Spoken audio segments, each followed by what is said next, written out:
30 gram ice at 0 degree Celsius is mixed with 25 gram steam at 100 degree Celsius। तो यहाँ पर ice और steam को मिक्स किया गया है। आइस का जो टेम्परेचर है वो है 0 डिग्री सेल्सियस और स्टीम का टेम्परेचर है 100 डिग्री सेल्सियस। दोनों का अमाउंट दिया गया है, आइस 30 ग्राम है और स्टीम 25 ग्राम है। Find the final temperature. दोनों को मिक्स कर दिया जाता है तो फिर फाइनल टेम्परेचर क्या होगा। Let us solve this problem. तो you have ice at 0 degree Celsius और कितना अमाउंट है तो 30 ग्राम और you have 25 gram steam and temperature is 100 degree Celsius. देखो प्रिंसिपल ऑफ कैलोरीमेट्री लगेगा, heat gained equals to heat loss. तो lose कौन करेगा तो लूज़ करेगा हाइयर टेम्परेचर वाला बॉडी, ये लूज़ करेगा। और गेन कौन करेगा तो it will ice will gain heat. ठीक है, तो क्या होगा, आइस मेल्ट होना शुरू हो जाएगा, है ना। लेट्स सी कि मेल्ट होने में कितना एनर्जी लगेगा। तो इसको मेल्ट कर देते हैं। मेल्ट मतलब केवल फेज को चेंज करते हैं इसको, है ना। Ice will receive energy so it will start to melt first. तो आइस से ये वाटर में कन्वर्ट हो जाएगा एट 0 डिग्री सेल्सियस। अभी टेम्परेचर चेंज नहीं करते हैं। इसमें हीट देखते हैं, हीट इक्वल्स टू कितना होगा फेज चेंज में m into latent heat of fusion. Mass is 30 और लेटेंट हीट ऑफ फ्यूज़न जो होता है वो होता है 80 कैलोरी पर ग्राम। तो ये हो जाएगा तुम्हारा 2400 कैलोरी। 2400 कैलोरी रिक्वायरमेंट है तो फिर आइस कंप्लीट 30 ग्राम अपना फेज चेंज कर लेगा, पूरा का पूरा मेल्ट हो जाएगा आइस।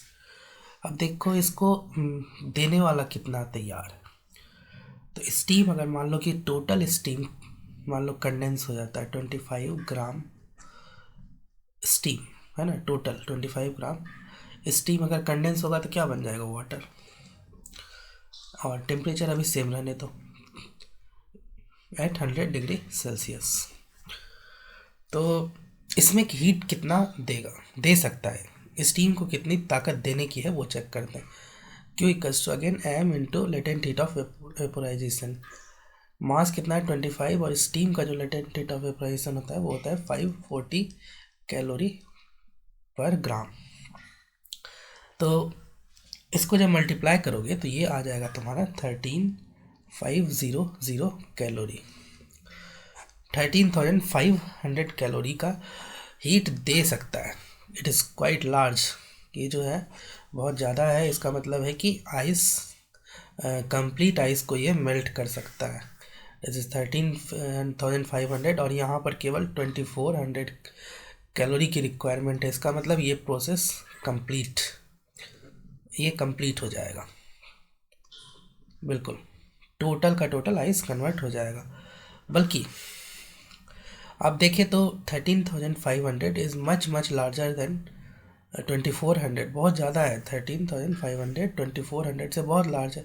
इसका मतलब इसका टेम्परेचर भी, बाकी का हीट कहाँ जाएगा, है ना। केवल 2400 ही रिक्वायरमेंट है फेज चेंज करने के लिए, आइस को मेल्ट होने के लिए। बाकी का हीट कहाँ जाएगा, इसका मतलब आगे का भी प्रोसेस होगा। मतलब इस बाकी का जो हीट है वाटर के टेम्परेचर को बढ़ाने में जाएगा।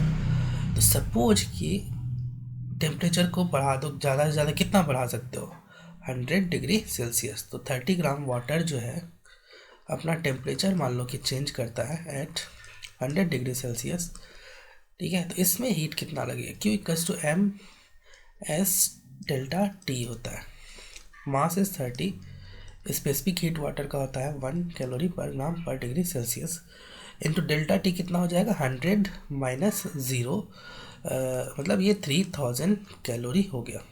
3000 कैलोरी, ठीक है। तो हम अगर देखें टोटल यहाँ से यहाँ का process, total ice at 0 degree से, है ना। आइस जो था 0 डिग्री से अगर हम उसको वाटर एट 100 डिग्री सेल्सियस बना दें, टोटल मास को, 30 ग्राम को, तो उसमें टोटल हीट की रिक्वायरमेंट कितनी है इस प्रोसेस में? तो दिस इज 2400 प्लस 3000, और ये कितना हो जाएगा तुम्हारा 5400, 5400 कैलोरी हीट की रिक्वायरमेंट है पूरे आइस को वाटर में कन्वर्ट करने में, जिसमें कि टेम्परेचर कितना हो जाएगा 100 डिग्री सेल्सियस में। ये हीट जो है 5400 calorie, it is less than 30,500। ये जो है 5400 कैलोरी इज रिक्वायर्ड हीट, और it is less than the heat which can be available. अगर पूरा स्टीम पिघलता, पूरा स्टीम अगर कंडेंस होता है तो इतना हीट अवेलेबल हो सकता है, तो दिस इज अवेलेबल हीट, मतलब इतना अवेलेबल किया जा सकता है। लेकिन एक्चुअल हीट टेकन कितना है? एक्चुअल हीट जो आइस को water at 100 degree Celsius convert होने में केवल 54, this is actual heat transferred, है ना, ये जो है एक्चुअल हीट ट्रांसफर है। 13,500 is not actually taken by the ice. Ice के द्वारा जो हीट लिया गया है वो केवल 5400 है कैलोरी है, इट इज़ नॉट 13,500। तो एक्चुअल हीट इतना ही स्टीम से लेगा, तो उसी के करस्पॉन्डिंग उतना ही स्टीम कंडेंस होगा। तो all steam will not be condensed, है ना, ऑल स्टीम अगर कंडेंस होता है तब 13,500 कैलोरी हीट निकलता है, लेकिन इतनी की रिक्वायरमेंट ही नहीं है ना। देखो एक्चुअली क्या होता है, आइस का मेल्टिंग और स्टीम का कंडेंसेशन दोनों साथ साथ होता है, तो जितना आइस मेल्ट होगा, है ना, उसी के उतना ही उसके करस्पॉन्डिंग ही स्टीम भी कंडेंस होगा। तो एक्चुअली जो स्टीम कंडेंस होगा वो कितने एनर्जी के करस्पॉन्डिंग होगा? 5400। मान लो कि स्टीम का मास जो कि कंडेंस हुआ है, स्टीम विच इज़ कंडेंस्ड मतलब जो कि वाटर में कन्वर्ट हुआ, उसका मास मान लो कि m है, तो फिर टोटल हीट कितना हो जाएगा? इसके करस्पॉन्डिंग जो हीट होगा Q equals to m into latent heat of vaporisation, that is 540 calorie, और this must be equal to 5400, है ना, 5400 के इक्वल होना चाहिए जो एक्चुअल हीट ट्रांसफर्ड है। m मास अगर कंडेंस हुआ तो फिर हीट कितना निकला? m into latent heat of vaporisation, है ना, दिस इज, और ये कितना हुआ? This is actual heat transferred के बराबर होना चाहिए। यहाँ से m इक्वल्स टू तुमको आ गया 540, कैंसिल कर लो, m इक्वल्स टू 10 ग्राम, तो only 10 gram steam has been condensed, है ना। तो स्टीम जो है तुम्हारे पास वो कंडेंस जो हो गया केवल, तो स्टीम जो बचा हुआ कितना होगा? Left steam which will be left steam equals to कितना हो जाएगा? तो ये तो वाटर हो गया, है ना, ये स्टीम जो है 10 ग्राम जो है स्टीम से वाटर में कन्वर्ट हो गया, वाटर है 100 डिग्री सेल्सियस। लेफ्ट स्टीम जो होगा वो होगा तुम्हारे पास 25 माइनस 10 ग्राम स्टीम जो कि कन्वर्ट हुआ वाटर में, तो दिस इज़ 15 ग्राम बचा रह जाएगा। अगर तुम बोलो टोटल वाटर कितना होगा मिक्सचर में, है ना, टोटल वाटर, तो देखो आइस पिघल के जो है वाटर बना कितना?